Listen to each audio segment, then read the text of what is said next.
Welcome to the Recruitment Hackers Podcast, a show about innovations, technology, and leaders in the recruitment industry. Brought to you by TalkPush, the leading recruitment automation platform.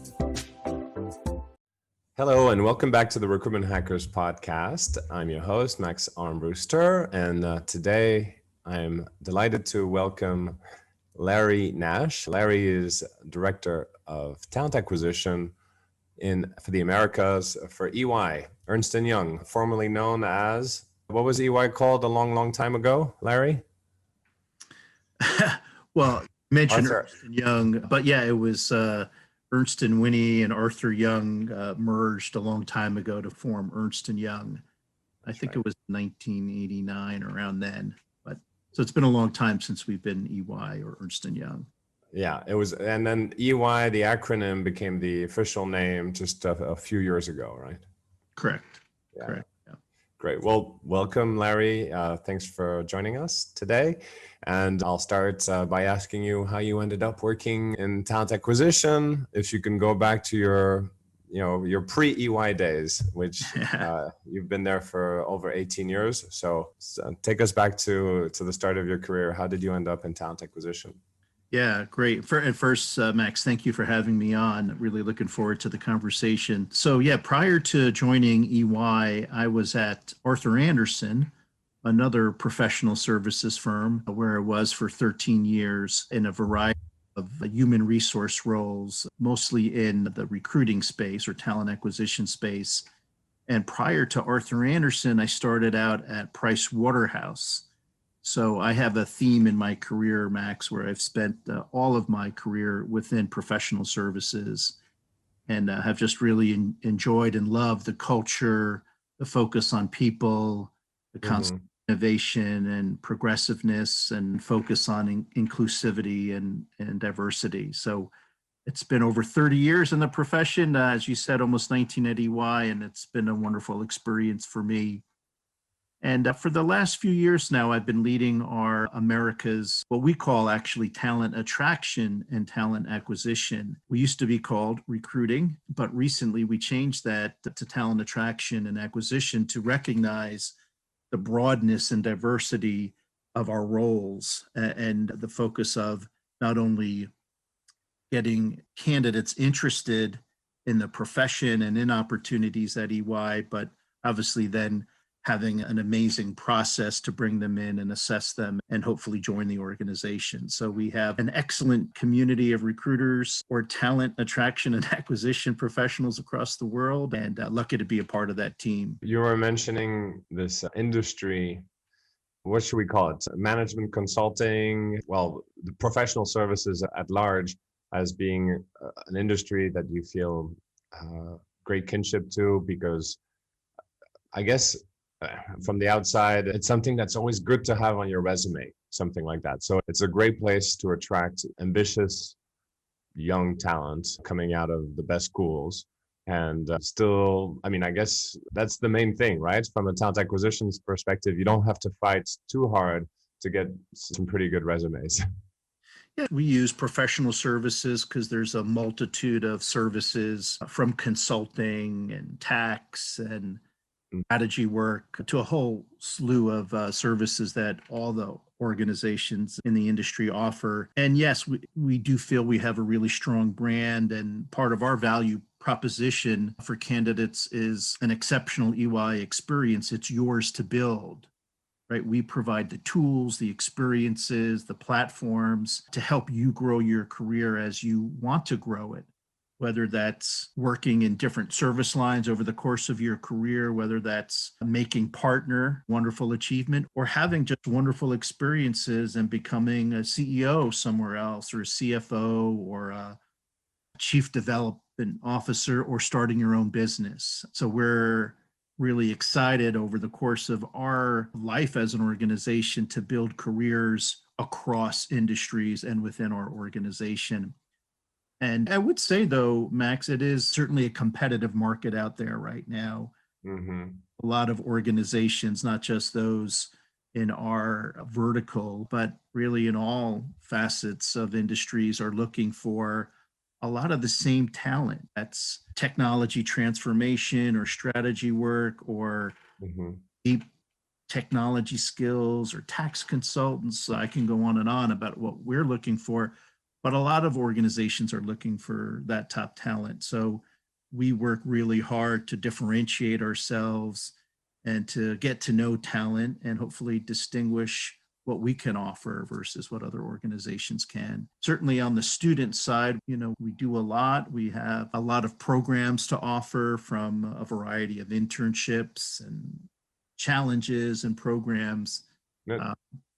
Let's stay on this topic, Larry, on the competition that's stiff. To simplify things, we could say the MBAs, they end up either in consulting, industry, or maybe technology is the hot one right now. So is that the looming threats today, where a greater proportion of the deep thinkers, the strategics, end up working in technology, and that's eating part of your talent pool? No, I wouldn't say that. I think a lot of MBAs, and we certainly hire a number of MBAs, but we also hire a lot at the undergraduate level. I think what continues to be the case is people are looking for a variety of work. And I think one of the things that has become more common lately is wanting to work at an organization that aligns with your values and purpose. For us at EY, it's building a better working world. And that's not just what we're doing with our people, but how we help our clients build a better working world. And that could be working with an organization who's bringing a drug to market faster, right? To address, it could be working with governments or entities to create infrastructure and programs to help the needy. So we offer a lot around an individual's purpose, and hopefully that's aligned with our purpose of building a better working world. I do think, though, that individuals, like you mentioned, MBAs, they certainly are interested in strategy work, working for financial services organizations, technology companies. But I also think, again, that sector is really interested in aligning with their values and purpose. And that is a big reason individuals are joining organizations, or where organizations might be differentiating themselves, is purpose that aligns with that individual.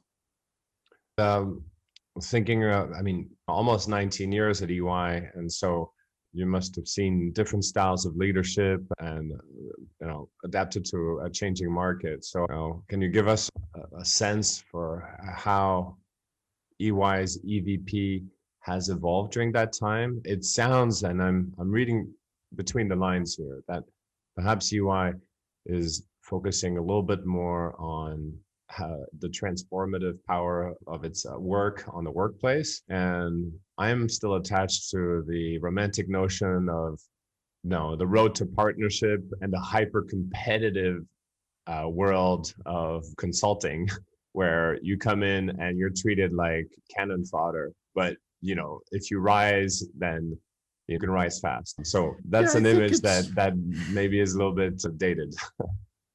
Yeah, having been at EY for 19 years, I would respectfully say that's a little dated. And, our value prop, we've always been focused about offering the right experiences and getting the right training. So training and learning and coaching and being part of an inclusive and diverse culture have always been mainstays of what we offer to so that hasn't changed.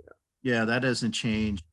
But we also recognize that experiences and learning are building blocks to where you want to take your career. And that's why it's evolved into it's yours to build. We as an organization need to provide the tools and the experiences and the learning and the platforms and the awesome technology so you could do your job well and learn. And we also provide mobility where you want to take your career. But a lot of it is on the individual. How do I want to grow my career, and how do I want to develop in different ways? So you had mentioned how has leadership evolved, and obviously coming out of the pandemic, over a year, right, has been a challenging experience. I'll speak up for our U.S. leadership where I sit. As I sit out of our Pittsburgh office, Steelers. That's right. The leadership here has been so tremendous since we all were in, or where lockdown started back in March here in the US. And the focus has always been on the safety and health and security of our people. And our leadership, Kelly Greer, our US chairman and CEO, just set a tone from the beginning that we're in this for you and we're going to get through this together. We're going to come out of this stronger. And that tone was just exceptional and gave people a lot of comfort in a very unusual, right, and unprecedented time. And certainly our recruiting team, just to transition a little bit to what did we do? I mean, we had to change everything, virtually overnight and move from a lot of in-person events to exclusively using virtual strategies, from video interviews and virtual onboarding and virtual events, as we were still recruiting students from campuses, to a virtual internship program where in the US we had over 3,300 interns a summer ago, and we'll have an equal number this year, which we're excited about. So the ability to pivot quickly, sometimes by choice, sometimes not by choice, has been something we've certainly had to experience. And leveraging more tools like social media, right, to engage candidates in a much bigger way has been something that has changed and transitioned. We had our interns, in fact, Max, do Instagram takeover last year and really showcase a day in the life of, and it was very authentic and real, and people got to see what it was like to work at EY. So there's a lot of things we've had to do to pivot over the course of the last year, and some things that will continue to endure as we get back to, I don't know, the terms are evolving, but to what we'll call our workplace reimagined, where things will be different. Yeah, and EY probably already allowed for people to spend a lot of time working from home or working remotely, and of course would have been less impacted than, let's say, a traditional manufacturing business where you have to show up at the office every day. But the white collar work can be performed from anywhere. So I imagine. Yeah, we were able to do that, although it was a big change, certainly in our business. We're out at our client locations quite often and teaming there, and that stopped overnight. So our teams really had to pivot and figure out what type of tools, Zoom, other tools, Microsoft Teams actually was a lifesaver for us, but tools to collaborate in a way that could accomplish the work. And yeah, we were able to certainly showcase and demonstrate that, but it takes a lot to change how you've done things for a long time to doing it in a new way overnight. And you're mentioning tools, so I want to latch onto that. I'm a technologist. I'm super interested in how you were able to transition to 100% virtual hiring. Perhaps you could tell us, what were some of the favorite tools or some of the technology that helped you through that transition? Yeah. No, we were fortunate. We've been on a number of years ago invested in video interviewing. So on our campus side, we use the Yellow platform, and we're able to easily switch from live interviews to video, because that had already been going on actually before the pandemic. And then we also use HireVue, where we leverage recorded video interviews and live video interviews, and working with those technologies just has been seamless and allowed for just a very real experience, and it didn't really impact our ability to meet and assess and compel candidates. So that was fortunate. And then Max, as we were this had started before the pandemic, but we have been on this journey to implement game-based assessments, which is a new thing in our assessment process, which gives us greater insight into a candidate's cognitive abilities and personality constructs. And we rolled that out just a few months ago. So the pandemic gave us more time to profile our high performers and what are the qualities they have that new joiners to have. And so far, it's been a great experience getting that additional insight. So it's another data point for us as we make determinations on who will move forward in the process. But it's fun, it's engaging, it's quick, it's 12, 15 minutes of games. And Good. Not too long.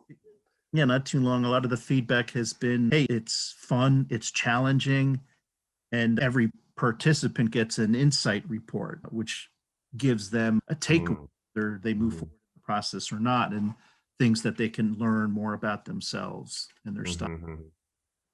Yeah, I've even heard of some assessment vendors that would, if they're not a good fit for the employer that's submitting them, would go as far as recommending alternatives, careers to those who, let's say, fail the test.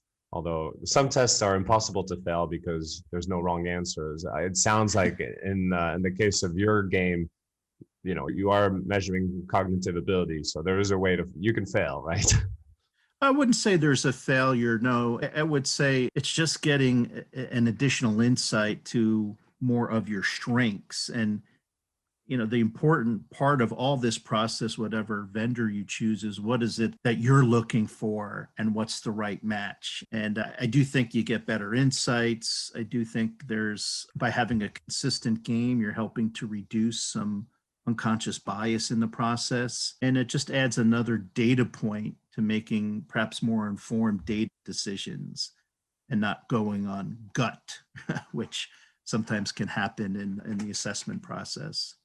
Oh, we know to love and hate our gut. I've had many people on this show who have shared moments in their recruitment history that they've come to regret, a hiring mistake. And a good chunk of them could be put in the gut basket, where you just go with your gut and you forgot to ask all the questions, you forgot to go through the process. Larry, I'm going to ask you the same question. In your 18 years at EY, don't tell me you haven't made some recruitment mistakes. We all have. Never. Think back to one in particular that stung, and without giving names, could you share with me, what was the source of your mistake?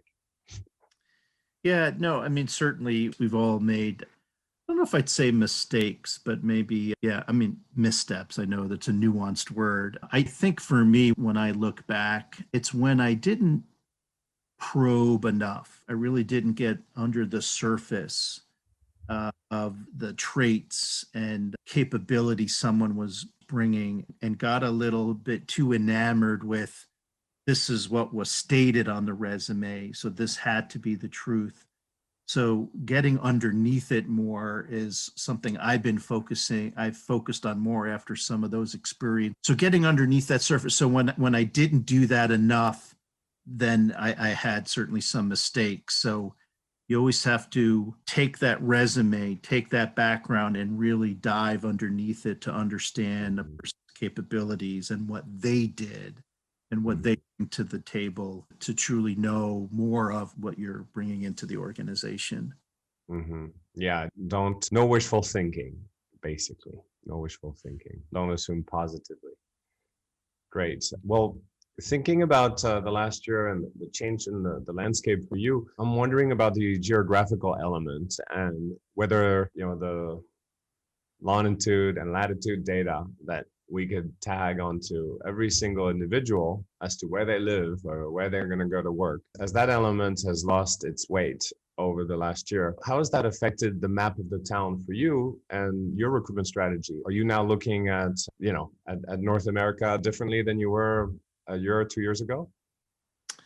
Yeah, I think even before this, just the insights that we're able to get from some of the tools out there give you a better idea of the supply and demand for skills. And that has certainly helped us focus in when we see a bigger supply of talent for a particular skill set, right, at that location a little bit more than maybe we did in the past. And there's certainly some shifts going on, right? There's some shifts in technology from the West Coast down to Austin, down to other parts of the US. So we've always been following those trends and using the data we're getting from a variety of tools. But yeah, as we are reimagining the workplace, we are going to, as an organization, work differently. And I mentioned earlier, we're a consulting firm or professional services organization. So we spend a lot of time at our clients. And now as we listen to what our clients are thinking of doing as we come out of this, many of them, will want a hybrid where we're in person, but also working flexibly a little bit more than we did in the past. And is something we'll be able to factor into where should people be hired into, or where can they be, and open different doors. So I wouldn't be able to tell you right now, there's certain locations that we're particularly focused on, but it does open up the funnel of where you can find talent as we imagine how we're working. Yeah. I'm not going to ask you to open the books on the specifics of which state is performing better than others, but would you agree with the statement that the big metropolitan areas have a little bit less veneer today than they did a couple years ago? Is that a fair statement?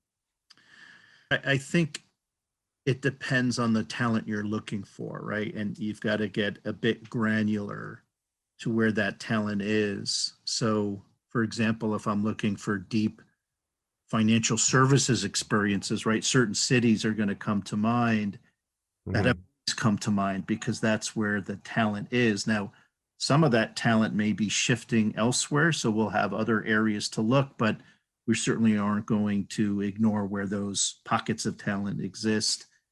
I do think that there's a personal choice that's occurring for people from the pandemic of where they want to work, right? And certainly that's gone on.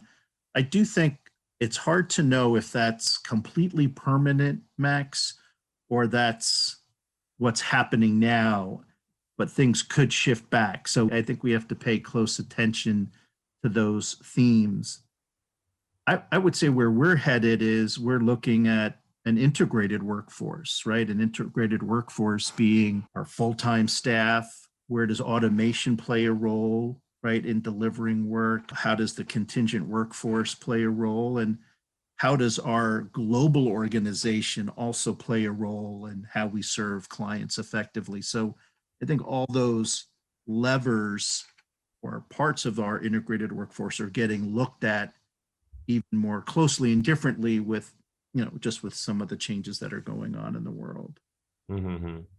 And is a portion of your new workforce coming from, location undisclosed, Tulum, Mexico, Tamarindo, Costa Rica, or some other exotic places where people can deliver consulting services from, any old place now these days? Or we're still stuck to, we're still attached to sort of more traditional models?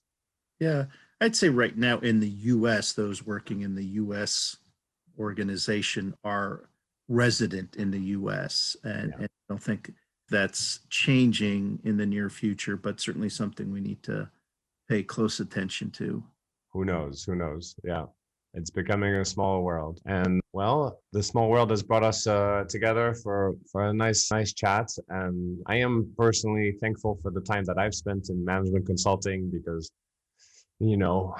I thought it was a little bit brutal, but I loved it, and I thought it helped to shape some of my thinking and made me a little bit more demanding to myself on the thinking part. So I think it's a great career for a lot of people who want to be a little bit more structured. And thanks for coming to share your stories, Larry, on the podcast. How do people get in touch with you if they'd like to? Yeah. Well, certainly you could always look me up on LinkedIn. That's probably the easiest way, Larry Nash. And I'd say with management consulting, Max, and I totally get everybody's going to have a different experience, but I'd leave you with this, or leave those that are listening, the ability to work with, Fortune 1000 companies and emerging companies, and being able to see all of those over the course of a career, can truly, right, make you just a more well-rounded individual, as well as give you experiences that will help you over the course of a lifetime. So I certainly, if anybody's interested in a career in professional services, look me up on LinkedIn. And Max, I appreciate your time and talking with you today. Thanks, Larry. We'll leave you with those engaging words for EY. And thanks again for coming on the show. Yep, my pleasure. That was Larry Nash from EY, reminding us never to waste a crisis. In the case of EY, they were able to transition a lot of the initiatives, to accelerate a lot of the initiatives that they had already started around video interviewing, around gamification, in order to get a more automated process and to be able to consider a wider talent pool across the last year. I hope you enjoyed this interview and that you'd like to hear from more talent acquisition professionals from a variety of industries. That's what you'll get on the Recruitment Hackers podcast. So please subscribe and share with friends.